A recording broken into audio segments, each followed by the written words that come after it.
सो hey everyone. तो इस video में हम बात कर लेते हैं एनाटॉमी के इंट्रोडक्शन पार्ट की। ओके,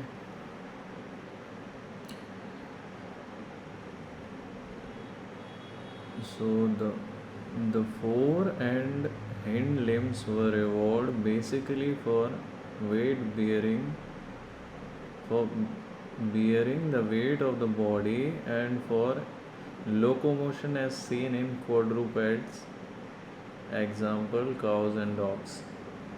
ओके, तो फोर फोर लिम्स और हिंड लिम्स जो है वो क्या होते हैं। फोर लिम्स और हिंड लिम्स की सबसे पहले बात कर लेते हैं। फोर लिम्स क्या होता है? फोर लिम्स होते हैं हमारे अपर आर्म्स। अपर आर्म्स मतलब ऊपर के हाथ हाथ वगैरह। ओके, और हिंड लिम्स क्या होते हैं? हिंड लिम्स होते हैं हमारे लेग्स। ओके, लोअर लिम्स, उनको बोला जाता है हिंड लिम्स। तो चलो आगे बढ़ते हैं।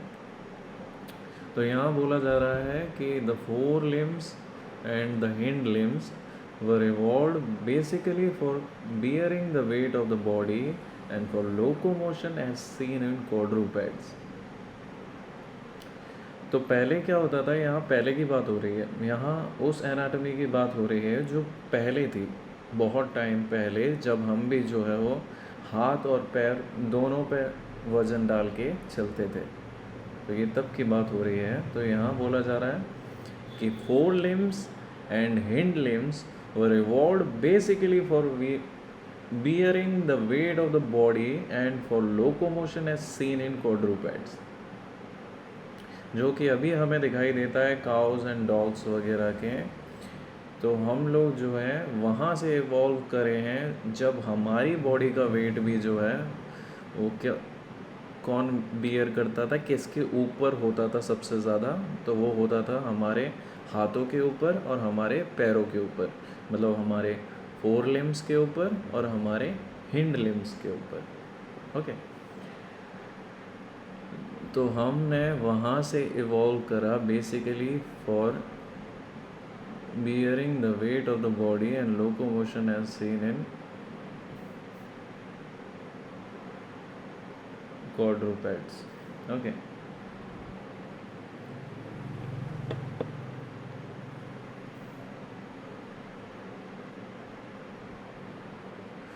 तो अब आगे बढ़ते हैं। The two pair of limbs are therefore built on the same basic principle.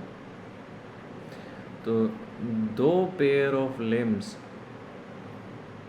जैसे कि ऊपर के दो हाथ एंड नीचे के दोनों पैर, ये जो है वो एक ही और एक ही जैसे सेम प्रिंसिपल पे काम करते हैं। ओके, तो आगे बढ़ते हैं। Each limb is made up of a basal segment और ग्रिडल। तो हर एक लिम्ब जो है, लिम्ब को आप जो है वो एक हाथ या पैर के तरीके से समझ लीजिए। तो हर एक लिम्ब जो है वो किससे मिलके बना होता है? Is made of a basal segment और ग्रिडल। बेसल सेगमेंट और ग्रिडल का मतलब है कि ये जो है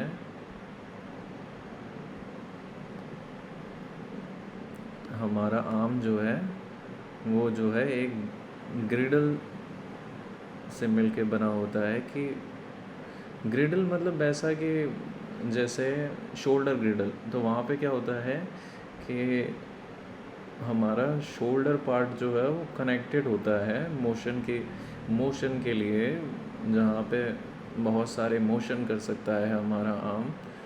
तो वो जहाँ कनेक्ट होता है उस पॉइंट को बोला जाता है शोल्डर ग्रिडल। तो वो पॉइंट में बहुत सारी चीज़ें आती हैं, जैसे कि ये बोन, क्लेविकल, स्कैपुला, ह्यूमेरस, और यहाँ एक socket, ball and socket joint होता है जो कनेक्ट करता है। तो इस पूरे पार्ट को बोला जाता है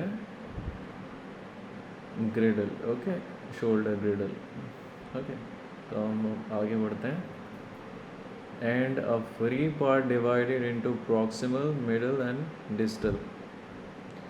तो जो लिम्ब का पार्ट था वो तो ग्रिडल से कनेक्टेड है, ग्रिडल से मेड अप ऑफ अ ग्रिडल, मतलब उससे मिलके बना हुआ है हमारे सारे हाथ और पैर का पार्ट, हर एक हाथ और हर एक पैर का पार्ट वो तो ग्रिडल से मिलके बना हुआ है, तभी हमारी सारी मोशन हो सकती है, क्योंकि वहीं से जो है वो मूवमेंट जो है वो स्टार्ट हो सकता है।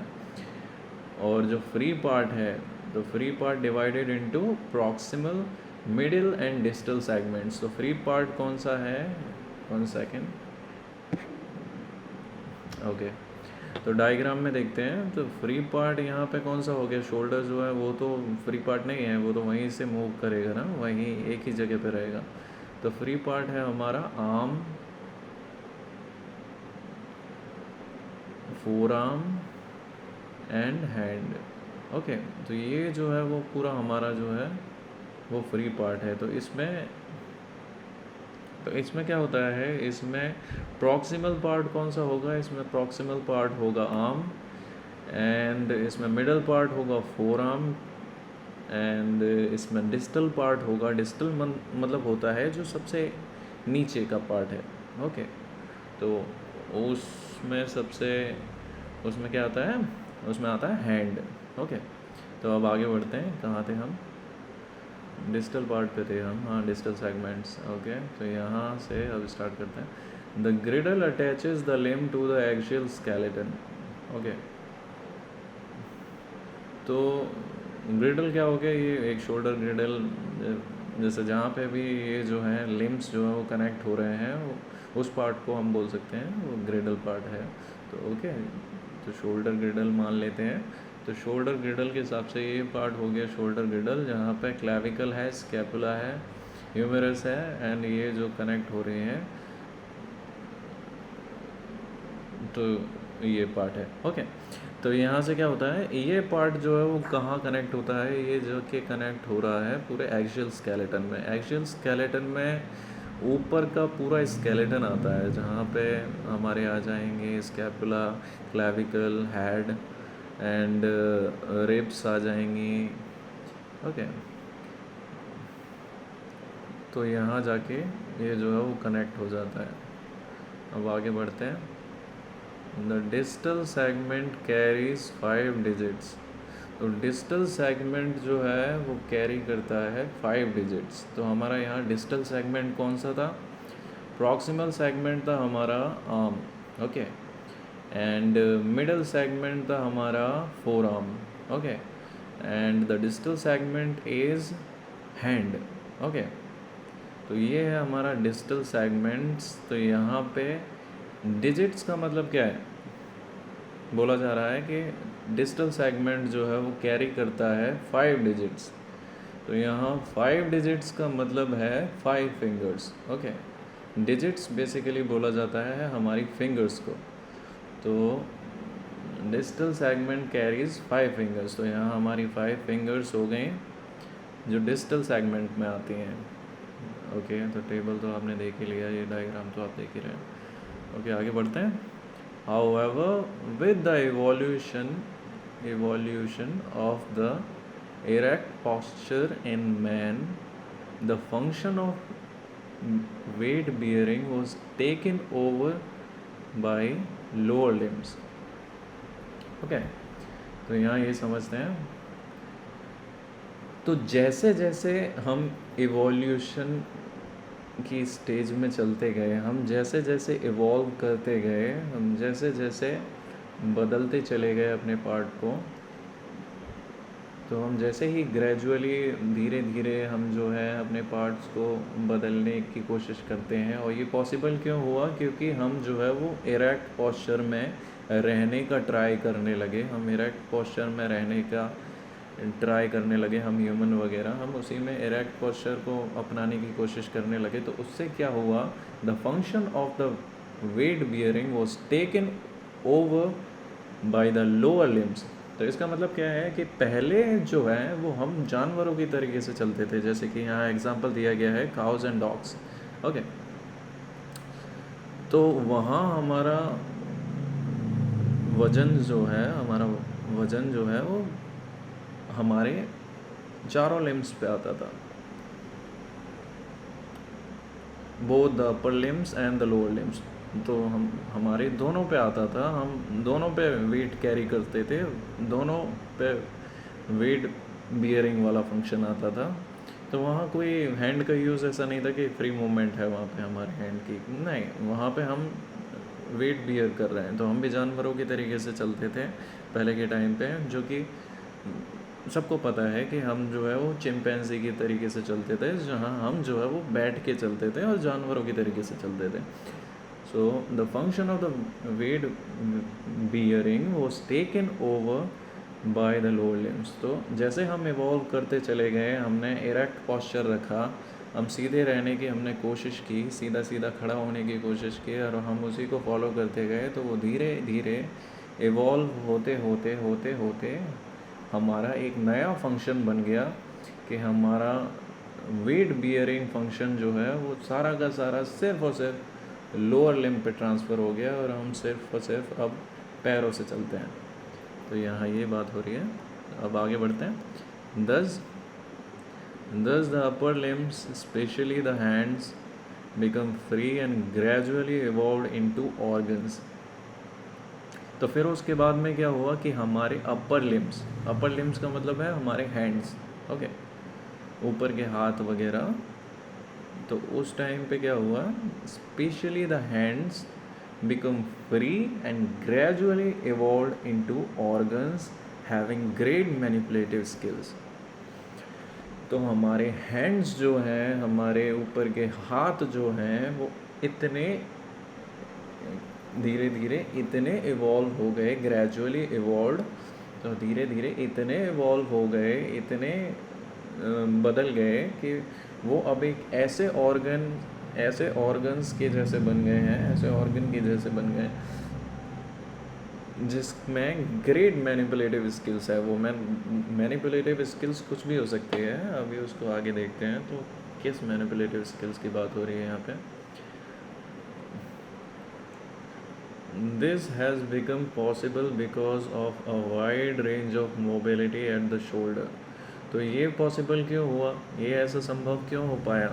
इसलिए हो पाया कि because of a wide range of mobility at the shoulder, क्योंकि हमें जो है हमारे शोल्डर से जो है वो वाइड रेंज ऑफ मोबिलिटी मिल रही थी कि हम कोई भी मोशन जो है वो बहुत ही आसानी से और बहुत ही ज़्यादा तरीके से कर सकते हैं। तो ये इसलिए पॉसिबल हो पाया। तो अब हम आगे बढ़ते हैं।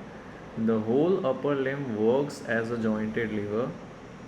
तो हमारा पूरा का पूरा अपर लिम्ब जो है वो एक जॉइंटेड लीवर की तरीके से काम करता है कि एक लीवर जो है वो कहीं जॉइंट है जिसको आप अच्छे से कैसे भी घुमा सकते हैं और कैसा भी वर्क कर सकते हैं। ओके, आई होप आपको सब समझ में आ रहा है। तो आगे बढ़ते हैं। The human hand is a gasping tool. तो ये बहुत ही अच्छे तरीके से बोला गया है कि ह्यूमन हैंड जो है वो एक गैस्पिंग टूल है। ये अब के लिए बोला जा रहा है कि अब जो है वो ह्यूमन हैंड जो है वो एक गैस्पिंग टूल है, किसी भी चीज़ को अच्छे से पकड़ने की, और वो जो स्ट्रेंथ है, वो जो जितनी टाइटनेस के साथ हम उसको पकड़ सकते हैं, वो सारी की सारी पावर अब किस में है, अब हमारे हैंड्स में है। तो आगे बढ़ते हैं। It is equisitely adaptable to perform various complex functions under the control of a large area of brain। तो ये भी बहुत अच्छे तरीके से adaptable to perform various complex functions. तो ये भी बहुत अच्छे से अडेप्टेबल है कि हम जो है वो परफॉर्म कर सकते हैं वेरियस कॉम्प्लेक्स फंक्शंस, बहुत सारे ऐसे कुछ फंक्शंस जो काफ़ी ज़्यादा कठिन होते हैं, under the control of a large area of brain. हमारे ब्रेन की वजह से हम बहुत सारे ऐसे फंक्शंस कर सकते हैं जो जो अडेप्टेबल हैं, जैसे कि हम किसी भी सिचुएशन में जाते हैं तो हम जो है वो अपने ब्रेन से उस सिचुएशन में रहने के लिए बहुत आसानी से हम उसमें घुल मिल जाने का एक बिहेवियर जो है वो अडेप्ट कर सकते हैं। ओके, तो अब आगे बढ़ते हैं। The unique position of man as a mechanic of the animal world is because of the skilled movements of hand। तो ये एक बहुत ही अलग चीज़ यहाँ पे बोली जा रही है। तो यहाँ तो इसका मतलब क्या है? The unique position of man as a mechanic, as a master mechanic of the animal world. तो हमें अब क्या है, एक ऐसी यूनिक पोजीशन मिल गई है ह्यूमन और मैन को as a master mechanic of the animal world. हम भी एक एनिमल में ही आते हैं और पुराने टाइम से सारे लोग जो हैं वो एक तरीके से एनिमल्स ही हैं, तो हम भी एक एनिमल ही हैं। तो लेकिन अब क्या हो गया है, अब ऐसा हो गया है जब से हमने इवॉल्व करा है और जब से हमारा वेट बियर करने का मतलब वेट को जो है वो संभालने का फंक्शन जो है वो सिर्फ़ और सिर्फ लोअर लिम्स पे आ गया है, हमारे हिंड लिम्स पे आ गया है। तो उससे क्या हो गया है, हम एक मास्टर मैकेनिक हो गए हैं इस एनिमल वर्ल्ड के। और ये किसकी वजह से पॉसिबल हुआ है? Is because of the skilled movements of the hands. क्योंकि हमारे हैंड्स की मूवमेंट जो है वो इतनी स्किल्ड हो गई है कि हम ऐसे ऐसे काम कर सकते हैं जो सेम यहाँ जो बात हो रही थी वो यही बात थी। ऐसे ऐसे काम कर सकते हैं जिनमें जो है वो ग्रेट मैनिपुलेटिव स्किल्स है। तो यही वो मैनिपुलेटिव स्किल्स की बात हो रही थी। तो आई होप आपको इंट्रोडक्टरी पार्ट और इंट्रोडक्शन पार्ट जो है वो अच्छे से समझ में आया है। Thank you so much. यही लेक्चर को एंड करते हैं।